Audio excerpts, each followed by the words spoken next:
Doctor Chinnamail Anji Reddy గారు ఉమ్మడి కరీంనగర్, ఆదిలాబాద్, మెదక్, నిజామాబాద్ పట్టభద్రుల బీజేపీ ఎమ్మెల్సీ అభ్యర్థిగా మీ మద్దతు కోరుతున్నారు.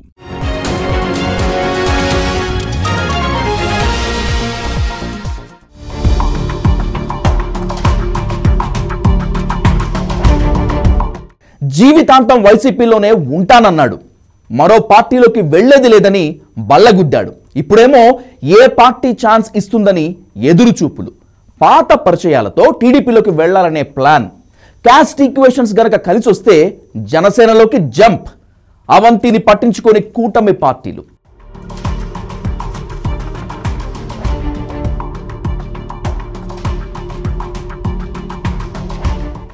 ఏదో అనుకుంటే ఇంకేదో అయిందే. ఉన్న పార్టీకి రాజీనామా చేశాడు. కూటమి పార్టీలపై ప్రశంసలు కురిపించాడు. ఎంట్రీ దొరుకుతుందని భావించాడు. సీన్ కట్ చేస్తే 2 నెలలు పూర్తయ్యాయి. అయినా ఆ మాజీ మంత్రికి టీడీపీ, జనసేన నుంచి ఆహ్వానమే రాలేదు. ఉత్తరాంధ్రకు చెందిన ఆ సీనియర్ నేత పరిస్థితి ఏంటి? ఏదన్నా నా సంగతి మీకు తెలుసు. ఓపెన్గా ఉంటాను, ట్రాన్స్పరెంట్గా ఉంటాను, మీకు చెప్పే చేస్తాను. ఇప్పుడు వద్ద నాకు ఏ పార్టీలో చేసే ఆలోచన లేదు. అర్థమైందా? కొన్నాళ్ళు రాజకీయ నాకు వ్యక్తిగత 5 సంవత్సరాలు నేను వ్యక్తిగతంగా నా జీవితాన్ని కోల్పోయాను. కుటుంబాన్ని, నా కుటుంబ బాధ్యతలు కూడా కొన్ని ఉన్నాయి, అలాగే మా కాలేజీ బాధ్యతలు కూడా కొన్ని ఉన్నాయి. అవి చూసుకుందాం అనుకుంటున్నాను.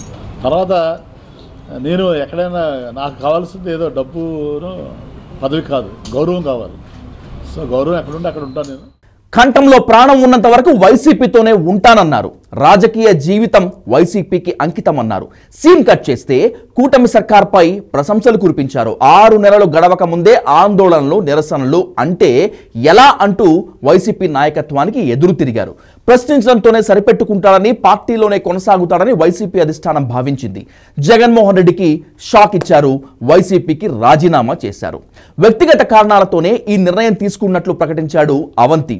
వైసీపీకి గుడ్ బై చెప్పాడు. సరే, మరి తెలుగుదేశం, జనసేనపై ఎందుకు ప్రశంసలు కురిపించాడని అప్పట్లోనే ఓ టాపిక్ డిస్కషన్ జరిగింది. ఇక్కడే రాజకీయ వ్యూహం దాగుంది. అయితే తెలుగుదేశం పార్టీ లేదంటే జనసేనలోకి వెళ్లాలని మైండ్లో ఫిక్స్ అయ్యాకే వైసీపీకి రామ్ రామ్ చెప్పాడు అవంతి.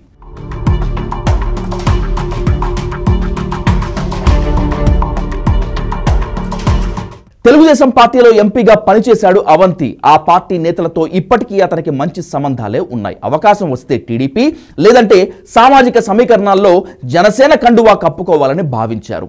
వైసీపీకి రాజీనామా చేసి 2 నెలలు గడుస్తున్నా అటు తెలుగుదేశం, ఇటు జనసేన నుంచి ఎలాంటి ఆహ్వానం రాలేదు. దీంతో అవంతి శ్రీనివాసరావు పరిస్థితి రెంటికి చెడ్డ రేవడిలా మారినట్లయింది.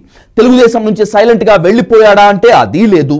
పోతూ పోతూ అప్పటి సీఎం చంద్రబాబు నాయుడు, మంత్రి లోకేష్ పై అనేక ఆరోపణలు చేశాడు. వైసీపీ హయాంలో 3 ఏళ్లకు పైగా మంత్రిగా పనిచేశాడు.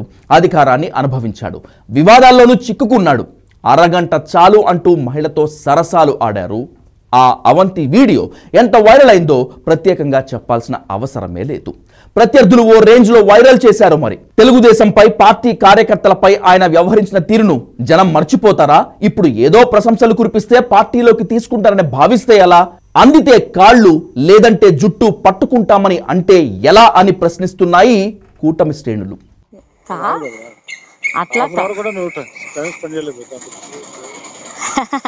అది కాదు సార్, ఇప్పుడు ఇంట్లో ఉన్న పరిస్థితులు అలా ఉన్నాయి కదా, మీకు తెలుసు కదా. ప్రతిదినం ప్రత్యేకంగా చెప్పాలా? అవన్నీ ఏముందబ్బా, హాఫ్ అన్ అవర్ అంటే ఏమని చెప్పేసారు, రమ్మంటారు. అసలు సమస్య లేదు, జరగని పని. ఇప్పుడు పలానా వర్క్ ఉంది అని నేను చెప్పండి.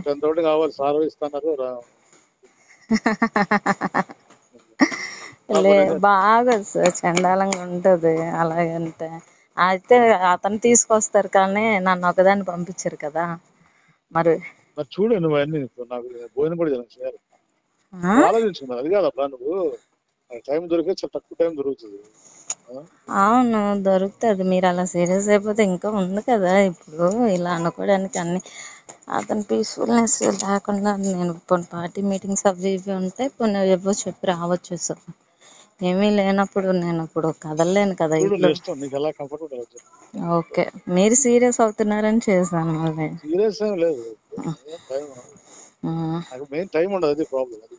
ఓకే, అలాగేం లేదు, టైం వస్తుంది.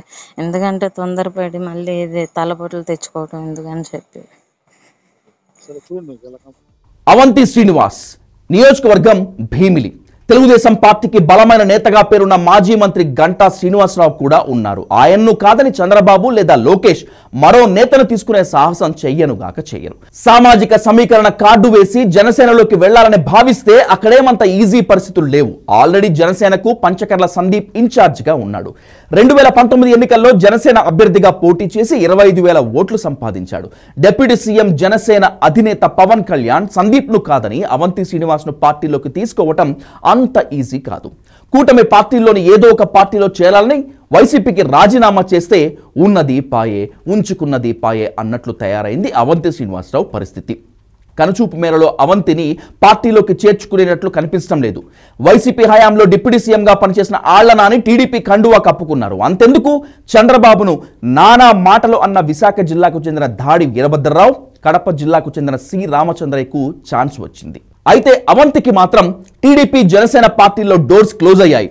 దీంతో ఆయన బీజేపీలోకి వెళతాడా, వెళితే కూటమి పార్టీలు ఒప్పుకుంటాయా అనేటువంటిది $1 మిలియన్ ప్రశ్న.